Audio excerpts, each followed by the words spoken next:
Sponsored by the Big 98, Nashville's #1 for new country and the home of the Bobby Bones Show.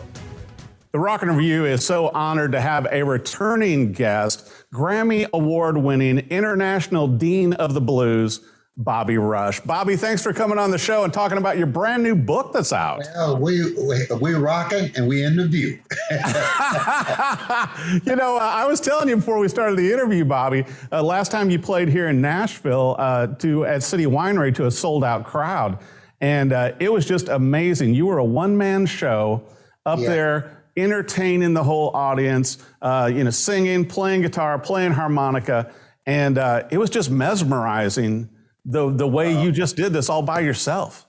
Well, this is what I do, and of course I started off just playing my guitar in the bathroom, shit up and loose, whatever we could be. There wasn't no band around me at the time when I learned how to play. Yeah. But a lot of people don't know that I just play all the instruments like that because I had no band when I was 8 or 9, 10, 12 years old. Just me in the room playing by myself. That's why I play like I do. I play like 2 or 3 people playing because I had to do my thumb is my bass, and my guitar, 2 fingers is my guitar, and my 3rd finger is my other guitar rhythm. And I kind of do it all at once. You sound like 3 or 4 guys. It's just the way I learned to play. That's my style, Well, and I love your style, and it reminds me of some of the other blues legends that, and obviously you talk about it in your book too, and we're going to talk about this, but, watching you live and up close like that at the City Winery, it reminded me of Johnny Lee Hooker. Yeah. Because it is such a unique style that a lot of people cannot mimic. It's your own style, just like you play the harmonica upside down, but in your new book, and I mean, what a great book. And I know this thing is flying off the shelves right now and available everywhere. I Ain't Studdin Ya, My American Blues Story. And what a fabled life you have lived, Bobby. Being born in Homer, Louisiana, and then, starting to play the guitar, playing the juke joints as a teenager in Little Rock, Arkansas. Man, I put my age up, lied about my age. I was 15 years old, said I was 18. Really, with a 14 years old, really. And I left home when I was 15 years old. And my dad had been a preacher and a pastor of the church. I don't know what it is about me. My dad believed in me, maybe so much that he didn't ask me where I was going, how I was doing. I left home at 15, never been back. He didn't ask me anything. He must have really trusted me on my ability to survive in life, And I tell a lot of things in this book. What I want people to know about this book, and it's doing well, not to feel sorry for me for the things I've been in, my ups and my down, but I want people to know that if I made this as a little country black boy, made this, winning these battles, and made it out of the situation I was in, you can do it too. That's what I want you to get out of this book. The leaps and bounds that you made in your career against all odds when you moved to Chicago and the people that you had, in your band, playing with, Albert King, Little Walter, and then you're on stage with the other giant names in the blues, such as Muddy Waters, Howlin' Wolf. I mean, you're a piece of living blues history, Bobby, that is still touring over 200 gigs a year. And this book and the pictures in it are just a testament to that. Well, I think about how I think I booked B.B. King probably over 100 times in his lifetime, but he never booked me. But and part of that time, he didn't know that I was the one who booking him. I remember one time, money was a little funny and short. So B.B. said, "Hey, Bob." I said, "What is it, B?" He said, "This was a promoter kind of running show with the money, man. We got to get together and try to get our money together." I said, "Let me go back and talk to him. I know him very well. Talk about me." I didn't have all the money to pay B, but anyway, I finally got the money up. So he found out later that I was doing the show. He said, "Bob, why didn't you tell me, man, you were a little short with money? I didn't know you were doing this show." But we talked about that later. That's part of the thing we were talking about when you saw us laughing, talking about how I just lied to him like somebody else was hiring him. And I wanted to book B.B. King because if I booked B.B. King, I would be the opening act because it's my show. You follow me? Right. So I put myself on a B.B. King show in there. And that's what I did. But you always delivered also with your vocals and with your guitar playing, harmonica and everything.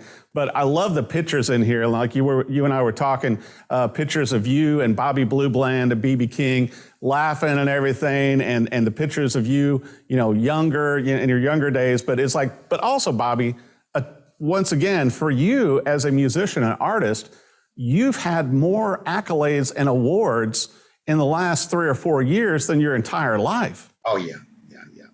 I've been up for a Blues Award 31 times. I won 18 of those. I've been up for a Grammy 6 times, and I won 2 of those. And I'm so blessed. And I won my first one at 83 years old. And someone said, well, Bobby Rush, how do you feel about that? I feel good about it. It's better late than never. I don't have no chips on my shoulder about anything or anyone, because everything that happened to me because of me, because of lack of knowledge, and that's what men's perished from. I'm women's, and so on, perished for lack of knowledge. I didn't have the education background to learn what I've learned. I learned what I've learned education-wise after I got grown, man, after I was old man, still going to school and trying to learn some things about life and the history of myself and my people and where I come from. And just I educated myself and the thing that I do. I remember when I was a little boy, I used to go around, my dad would drive to church. I would see signs on the road. I would write it down, learn to spell it. That's the way I had to teach myself. And God knows I'm so thankful that I remember well. I have 397 songs, and I can pretty much remember all of them. And I'm a blessed man to remember like that, And I went to the studio for many, many years. The guy said, well, Bobby, where your song? I said, in my head, I remember the songs. Wow. And I would go ahead and record the songs, sometimes 10 and 20 songs, and I remember all of them. And God have give me that blessing. I'm just so thankful. Oh man, I'm so thankful, man. You know how blessed I am for you to call me for an interview today. I have crossed over, but I never crossed out. I'm a blessed man. I stand with one foot on one side of the fence and one on the other side of the fence. There's not many artists, especially black entertainers and artists, and to walk the rope that I walk. I said it to you because I want you to know that this book is sent around. The Sam Cooke didn't make it for doing what I've done. I've done what I'm doing. The Johnny Hooker didn't make it doing what I'm doing. I did what I did. Mm-hmm. Martin Luther King didn't make it for doing what he's doing. For what I'm trying to do is put people together, bring love together. Prince didn't do it. Michael Jackson didn't do it. You'll find out later on in life. I won't be here to tell you about it. You'll find out they just didn't die. The foot was on their neck about lack of opportunity, being who they are as black men. That's a lot of things haven't been uncovered. A lot of things have changed, but so many things remain the same. If I had waited just a little while longer, I probably would have wrote something else in this book about what happened in the White House just a little later. And so everything, you see, you can take a man, if a man beat his wife and he learned not to beat his wife, he's still a wife beater who learned not to beat his wife. Well, when you have a desire to beat your wife, that's what's happening. I don't desire to treat anyone wrong. I desire to treat a man like I wish to be treated. That's what's in my heart. And I want people to come out with this book, not for the sale of the book, but for education of where I've been, letting you know that I know some people had it much harder than I have. But I'm so blessed to hear to tell you about my life and hope you learn from my life. If I could make out of this something out of myself, behind 83 years old when I first won a Grammy, and I'm still smiling about it, you can do it too. And I've got to bring up too that, you played the blues on the Great Wall of China. Yes. How many people get to do that ever? I mean, it's like, and you tour the world, you're an international artist. So not only have you become an icon, in the United States, from your continued albums and new music, great songs and videos, but also international. Well, the China thing came by.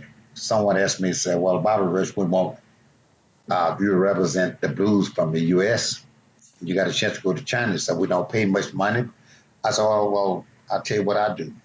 I do it for no money. You just pay the band, and with little or no money for the band.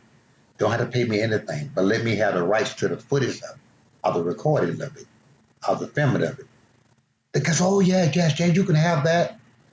And after I got that, and I took my, and I recorded everything, I owned the footage of it. And the guy said, well, how much you want for the footage of it? I saw about $3 or $4 million. 3 or 4 years ago, I had the box set of the year. Well, you can't have the box set of the year if you don't own the masters. So I got over 100 masters on this box set. Wow. That I own. There's no other black blues singer can say that in this world. No. And that's where you were so smart, Bobby. Not even B.B. King could say that. I wasn't trying to be smart. God just blessed me. I didn't know to be smart. All I was doing and doing what I knew how to do. And that was some people who wouldn't give me the shot, not knowing at the time that the shot they wasn't giving me was building me up to be the man for myself. But I can't help but think, Bobby, as I was reading through your book and enjoying it and learning more about you than I knew before, seems like this could be a documentary on its own. I can talk about it a little bit now. I already signed the contract. They done now a Broadway play in my name in New York. It's already been signed. That's what they done now. And someone looking at this as a movie already. You are just a musical gift. Bobby Rush, thank you so much for coming on the Rock and Review, and congratulations on this great new book. Thank you. Thank you for keep the show alive and keep it going. Rock and Review has been my favorite, so keep it going. So everybody love you for that. Sponsored by the Big 98, Nashville's #1 for new country and the home of a Bobby Bones Show.